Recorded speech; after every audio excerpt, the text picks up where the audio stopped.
திருவருள் துணையினாலே இன்றைய தின திருக்கல்யாண உற்சவ வைபவமானது நமது பாரத பிரதமருடைய வேண்டுகோளுக்கிணங்க, தமிழக முதலமைச்சருடைய வேண்டுகோளுக்கிணங்க அனைத்து ஆலய வழிபாடுகளும் நடைபெறாத இந்த நேரத்திலே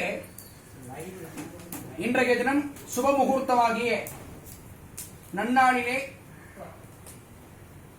நமது மீனாட்சி சுந்தரேஸ்வரருடைய பெருமானின் திருவருளை வேண்டி சிவாச்சாரிய பெருமக்கள் மூலமாக சிறப்பாக நடைபெறக்கூடிய இந்த திருக்கல்யாண வைபவத்தை இப்பொழுது நிறைவு செய்யக்கூடிய நேரமான யஜ்யம். அந்த யஜ்யம் நிறைவு செய்யக்கூடிய மகா பூர்ணாகுதி, எந்த ஒரு விசேஷமா இருந்தாலும் அந்த விசேஷமாகப்பட்டதிலே நிறைவு செய்யக்கூடிய நேரம் முக்கியமான நேரம் பூர்ணாகுதி. பூர்ணாகுதி உத்தமான் என்று சொல்லக்கூடிய வேளை இந்த யாக வேள்வி எதற்காக நடத்தப்படுகிறதோ அந்த மூலமூர்த்தியானது பிரத்யட்சமாக இந்த அக்னி மூலமாக வந்து தனக்குரிய அபிர்வாகத்தை பெற்றுக்கொள்வதாக ஆகம விதி. அப்படிப்பட்ட இந்த யஜ்யம் என்று சொல்லக்கூடிய இந்த யாக வேள்வியானதிலே மீனாட்சி சொக்கநாதருக்கு விரதமான ஆகுதிகள் எல்லாம் கொடுத்து இப்பொழுது நிறைவு செய்யக்கூடிய நிறையவியானது மகா பூர்ணாகுதி இப்பொழுது கொடுக்கப்பட உள்ளது.